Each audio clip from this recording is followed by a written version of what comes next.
तो भाई साहब सीक्रेट इन्वेजन का एपिसोड 3 आ चुका है, जो उतना तगड़ा तो नहीं था लेकिन शॉकिंग तो था। ड्यूरेशन थोड़ा कम था, फिर भी मेरी इज्जत शो के लिए बनी हुई है।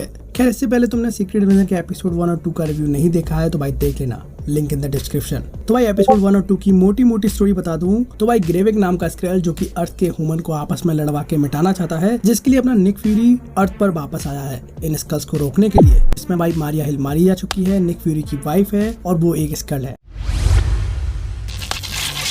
तो भाई एपिसोड 3 की स्टार्टिंग में बेटो विल्कुस पैगॉन ब्रिटेन के रॉयल नेवी ऑफिसर बनके ब्रिटिश और यूएस से लड़ाई करवाना चाहते हैं, जिसके लिए ये तीनों उनके बेस पे चले जाते हैं, वो भी रूप बदल के। यहाँ ग्रेविक मेंबर ऑफ काउंसिल को बुलाता है और सुपर स्कल की बात करता है, जिसपे भाई अर्थ पे इनसे कोई लड़ ही नहीं पाएगा। जैसे ग्रूट, कल ऑब्सिडियन, एक्सट्रीमियस, फ्रॉस्ट जायंट, इन सब के डीएनए को मिलाकर बनेगा सुपर स्कल। उसके बाद यहाँ 1998 का न्यूयॉर्क सिटी का सीन दिखाया जाता है, जिसमें भाई 12 प्रिस्किला कुछ भी कह लो यार, जो कि भाई निक फ्यूरी की वाइफ है, जो कि भाई सीन में पता चलता है कि अर्थ पर हो रहे खुफिया हमले की जानकारी वारा इसको देती है। निक फ्यूरी इतने साल से अच्छा एजेंट तभी बन पाया क्योंकि स्कल ने उसकी मदद करी थी, और यही रीजन है कि भाई निक फ्यूरी का प्रमोशन हो गया और वो डायरेक्टर ऑफ द शील्ड बना। और एक तरह से देखा जाए तो स्कल्स ने बहुत मदद करी उसके प्रमोशन में। यहाँ पर प्रेजेंट डे में स्टोरी आती है जहाँ फ्यूरी की वाइफ वारा और उनकी गपशप चल रही होती है, तभी एक न्यूज एंकर वर्ल्ड वॉर 3 की बात करता है, जो कि भाई एक स्कल है, जो कि हम एपिसोड 1 में ऑलरेडी देख चुके हैं। तो भाई बहुत सारे स्कल्स भरे पड़े हैं। या फ्यूरी अपनी वाइफ से जानना चाहता है कि वो ग्रेविक से कांटेक्ट में है कि नहीं, जिसका सीधा आंसर तो नहीं मिला। ऊपर से कहने लगी तो मुझे छोड़ गए, 5 साल हो गए, फिर लौटे, फिर गायब हो गए, अरे चल। फिर यहाँ पे ग्रेविक को गाया पे शक होता है क्योंकि कॉप्स को बुलाने का पूरा शक गाया पे ही जाता है। गाया झूठ बोलकर फिलहाल के लिए तो बच जाती है, और अगले दिन ग्रेविक और गाया लंदन में टेरो से मिलने जाते हैं और वहाँ पर वो पार्ले करने जाते हैं। गाया ग्रेविक की बात कॉल पे सुन लेती है कि यूनाइटेड स्टेट का प्लेन जो कि नेपच्यून सबमरीन के कोऑर्डिनेट पे आ गया है, मतलब प्लेन उड़ने वाला है, जो कि गाया मोबाइल में नोट कर लेती है। उसके बाद टेलोस और ग्रेविक की मीटिंग होती है। यहाँ कुछ खास बातें तो नहीं हुई, बस टेलोस कहता है कि अगर ह्यूमंस को पता चला कि उनका दुश्मन एक है तो भाई वो सब मिल जाएंगे।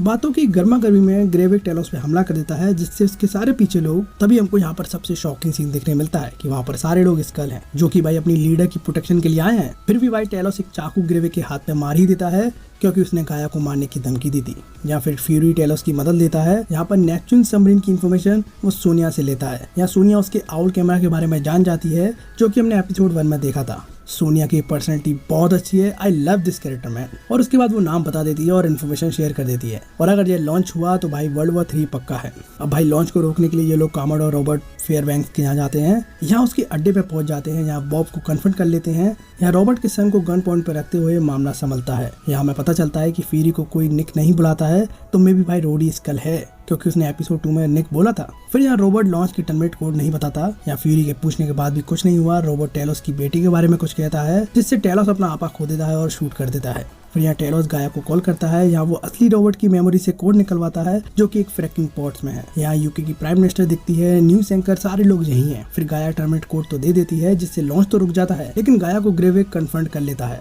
और वहीं ऑन द स्पॉट शूट कर देता है। यहाँ में पता चलता है कि यह सारा प्लान ग्रेविक का ही था। उसने जानबूझ के ऐसी इन्फॉर्मेशन सिर्फ गाया को ही बताई। अगर मिशन फेल्ड हुआ तो गाया तो ट्रेटर पता चल जाएगा, उसका प्लान तो काम कर गया। आज नहीं तो कल वो फिर से हमला कर ही देगा। और यहाँ दूसरी तरफ वारा फ्यूरी की वाइफ को एक टेक्स्ट मैसेज रिसीव होता है, और उसके बाद वो यहाँ पर बैंक चली जाती है, सेफ्टी डिपॉजिट बॉक्स को खोलती है जिसमें गन होती है। फिर किसी का कॉल आता है जो उसको मिलने की जगह बताता है। अब ये आवाज मुझे रूढ़ी की लग रही है, तुमको भी ऐसा लगा तो बताओ भाई। और यहीं ये एपिसोड हो गया खत्म। तो भाई बात करें वैसी डिटेल्स के बारे में जो तुमने मिस कर दी हो शायद, तो भाई 1998 के न्यूयॉर्क सिटी वाले सीन में जब वारा फ्यूरी को कुछ इन्फॉर्मेशन देती है तो वो ड्रेकोव नाम के बंदे की होती है।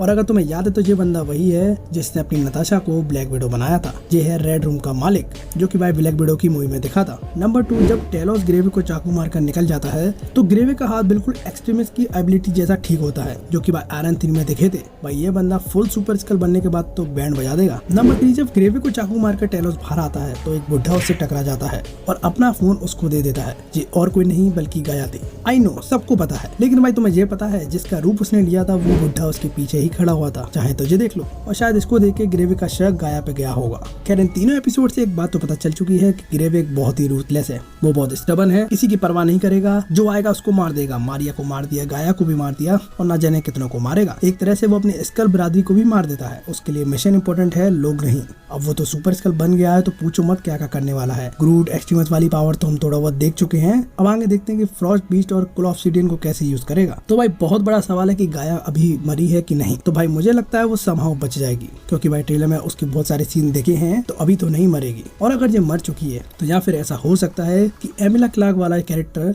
जो कि ह्यूमन फॉर्म में है वो हमको देखने मिले, क्योंकि एमिला क्लार्क जैसी एक्ट्रेस को लिया है तो भाई ऐसे वेस्ट तो नहीं करेंगे। तो भाई इस एपिसोड का सबसे इंटेंस सीन था वो लॉन्चिंग वाला सीन, जो पूरा नेल बाइटिंग वाला सीन था। यहाँ फ्यूरी और टेलर्स रॉबर्ट को इंटरोगेट कर रहे थे और उसी टाइम गाया सारे स्कल्स को बिट्रेट कर रही थी और टर्मिनेशन कोड देखकर वो भागने का सोच रही थी, जो कि भाई बहुत ही इंटेंस था, जो काफी अच्छा भी था। काफी कम सीन देखने मिलते हैं ऐसे इंटेंस वाले। खैर ये सीरीज हर एपिसोड में निक फ्यूरी के राज खोलती है कि भाई वो कैसे इतना बढ़िया एजेंट बना शील्ड का, डायरेक्ट वो भी स्कल्स की मदद से। तो शील्ड ने शुरू से एलियंस का यूज किया है अपने काम के लिए। तो भाई निक फ्यूरी की वाइफ को देखकर लगता है कि वो कंफ्यूज है और समझ नहीं आ रहा है कि वो किस साइड है, अपनी साइड की दूसरी साइड। अब जिसका रिलेशन हमको 1988 में दिखा चुके हैं, लेकिन भाई करंट में उसकी बातों से लग रहा है कि वो स्कल्स के साथ है। लेकिन कहीं ना कहीं मुझे लग रहा है ना वो अपने साइड है ना उधर साइड है, जब अपना कुछ अलग ही खिचड़ी बना रही है। तो भाई आज ये सारी चीजें तो आगे ही क्लियर होंगी। तो भाई एक बात समझ नहीं आई, रॉबर्ट ने उस लौंडे के लिए सरेंडर क्यों कर दिया?